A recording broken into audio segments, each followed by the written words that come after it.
नमस्कार। होश की बातें चैनल पर एक बार फिर से आपका स्वागत है। अभी तक हमने जितनी भी पोस्ट डाली हैं, वीडियो शूट करी हैं, उसमें हमने अपने दैनिक जीवन की बड़ी छोटी छोटी बातों को हाईलाइट किया है। ये बताने की कोशिश की है कैसे हम छोटे छोटे परिवर्तन करके अपनी ज़िंदगी को अच्छा, खुशहाल और बढ़िया बना सकते हैं। आज हम बात करेंगे आगे थोड़ी सी हमारे जो इतिहास में कई ऐसे युग पुरुष हुए हैं, कई ऐसी महान आत्माएं हुई हैं जो हमारे लिए एक तरह से लाइट हाउस का काम करती हैं। यानी हम उनको देख के काफ़ी कुछ अपना सीख सकते हैं। अब देखें, इनके बारे में आप पहले भी लगातार पढ़ चुके हैं या सुनते रहे हैं, सुन चुके हैं।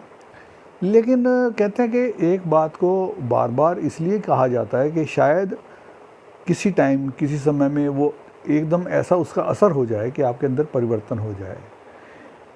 ऐसा कहा जाता है कि महाभारत में जब पांडवों की शिक्षा उनके गुरु दे रहे थे उनको, तो उन्होंने एक पाठ याद करने के लिए दिया कि सदा सच बोलो।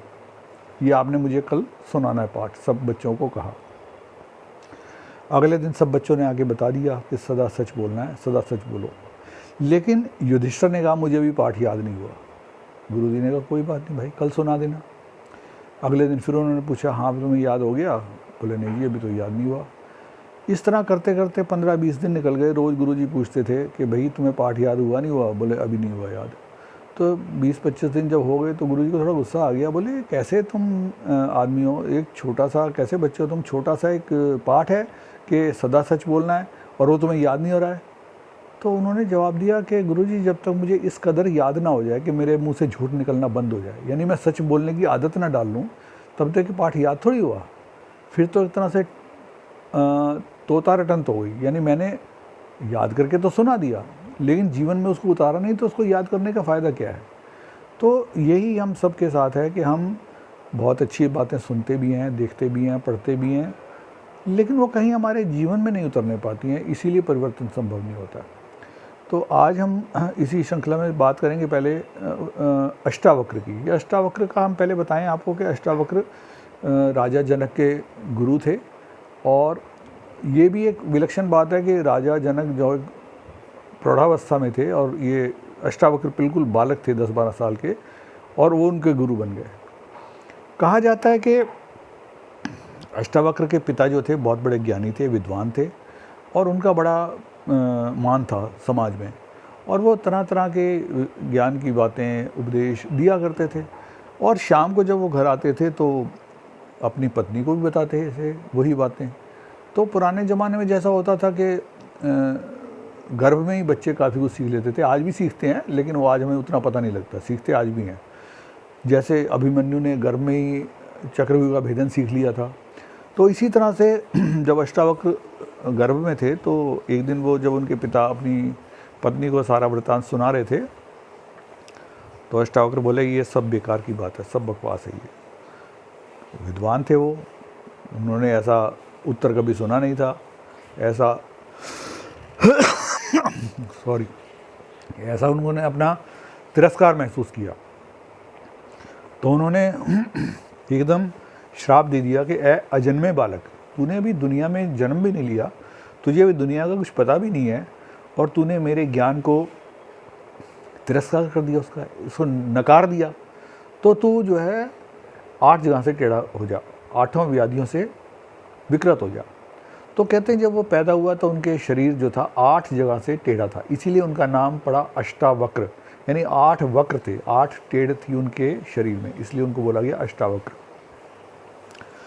तो कहते हैं कि जब वो 10-12 साल के थे तो उस टाइम राजा जनक थे। राजा ने एक अनाउंसमेंट कराया था, एक घोषणा कराई थी कि वो अपने दरबार में एक वाद विवाद प्रतियोगिता कराना चाहते थे ज्ञान के ऊपर, और उन्होंने उसमें एक बड़ा भारी इनाम भी रखा था। तो उसके पिता भी उसमें प्रतियोगिता में शामिल होने के लिए चले गए।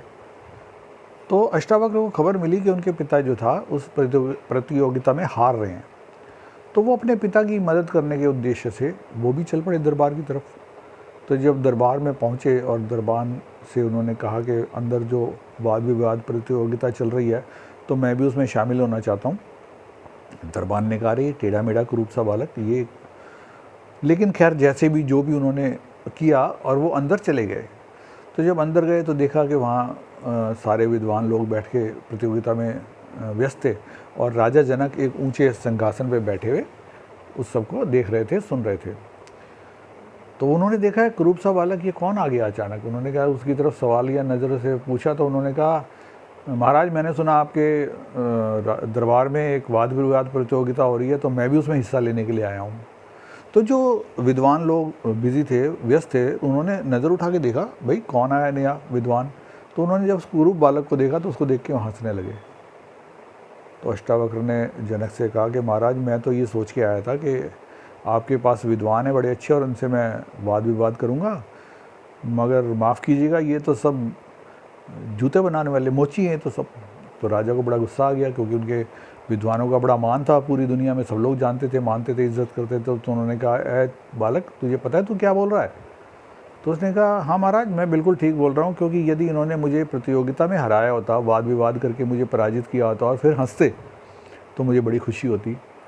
लेकिन क्योंकि ये तो मेरे शरीर को देख के हंस रहे हैं, मेरे चमड़े को देख के हंस रहे हैं, तो इनको तो चमड़े की पहचान है, मेरे अंदर जो ज्ञान है उसकी तो इनको पहचान ही नहीं, कोई पता ही नहीं, ना इन्होंने पहचान करने की कोशिश की।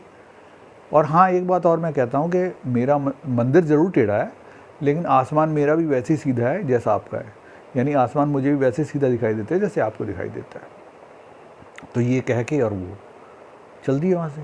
तो राजा जनक एकदम बड़े, जैसे कहते हैं ना, काटो तो खून नहीं, और एकदम हतप्रद हो गई, ये एक छोटा सा बालक क्या कह गया। लेकिन बोले बात तो सही कही है इसने, बड़े बेचैन हो गए। लेकिन अष्टावक्र तो चल पड़े। थोड़ी देर बाद उन्होंने जब नहीं चैन पड़ा तो उन्होंने अपने उसको बुलाया, सारथी को, मंत्री को बुलाया, सारथी को बुलाओ भाई, रथ निकालो और देखो कहाँ है वो बच्चा, हमने उससे मिलना है तुरंत। तो वो फटाफट रथ में बैठ के चल दिए। तो अष्टावक्र सड़क किनारे अपना पैदल पैदल जा रहे थे, टेढ़े मेढ़े थे, कुरूप थे, तो अलग ही पहचाने जाते थे। तो उन्होंने दूर से ही देख लिया कि अष्टावक्र जा रहे हैं।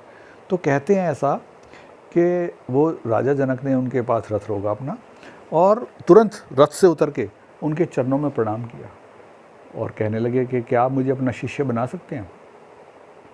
तो अब आप देखिए कि शिष्य 70 साल का, 100 साल का और गुरु 10-12 साल का, कुछ तो बात रही होगी विलक्षण।